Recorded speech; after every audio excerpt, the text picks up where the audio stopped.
All right, so now we do integrals using substitution where they're definite integrals, where we have these numbers of the bounds, lower bound and upper bound.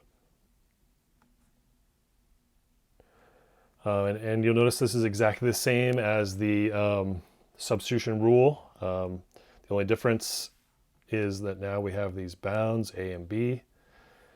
And here's our substitution, u equals g of x. So when we do that, we have to compute u of a and u of b. And you'll see that in this example. All right, so continuing on, as we've done before, we'll say, okay, is there something whose derivative is also in there?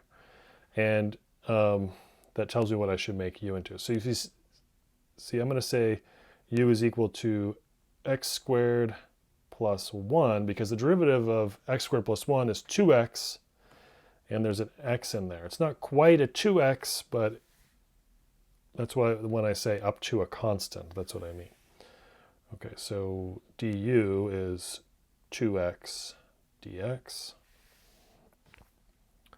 Solve for dx, we have du over 2x.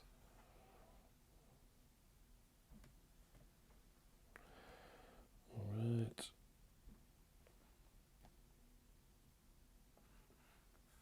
So let's see, we've got x over u cubed du over 2x. We can cancel those guys there. Don't forget that this is still a 1 on top. Okay, and now we have to add. Now we have the added piece of figuring out the bounds. All right, so in the notation of the theorem, this is going to be u of 0 down below and u of 1 up above. So that's that 0 right there is that 0 right there. That 1 right there is that 1 right there.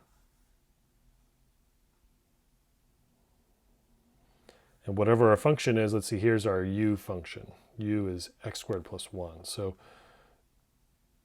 u of 1 is 1 squared plus 1, which we know is 2.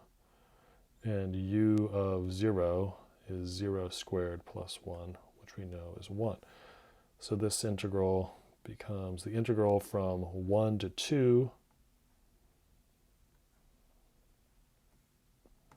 1 over u cubed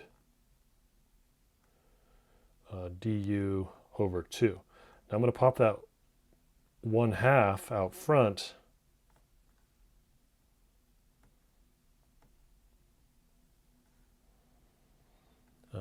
And I'm going to rewrite this 1 over u cubed as u to the negative 3.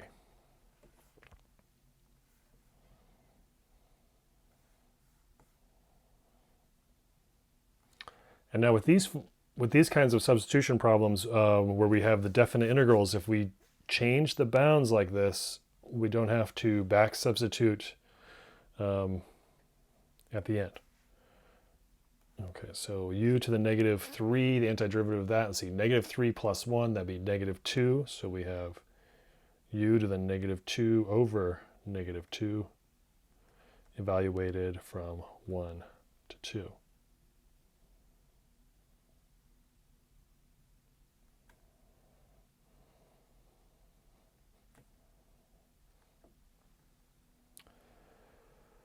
Now,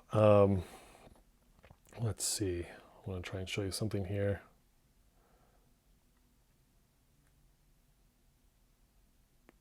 Let's see, u to the negative 2, that'd be 1 over u squared, 1 to 2.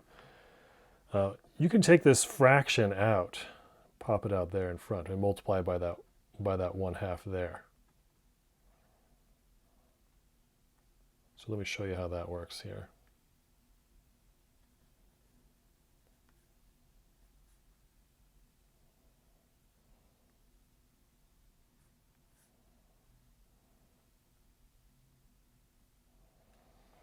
So we pop that negative 1/2 out, so then it gives me a negative 1/4. And now I have 1 over u squared. From 1 to 2.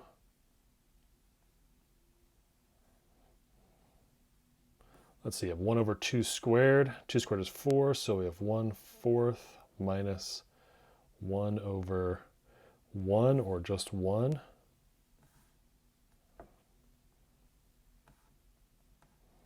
So negative 1/4 times, let's see, 1/4 minus 1, that'll be a negative 3/4. So multiplying those, let's see, we get a positive, right? We get 3/16.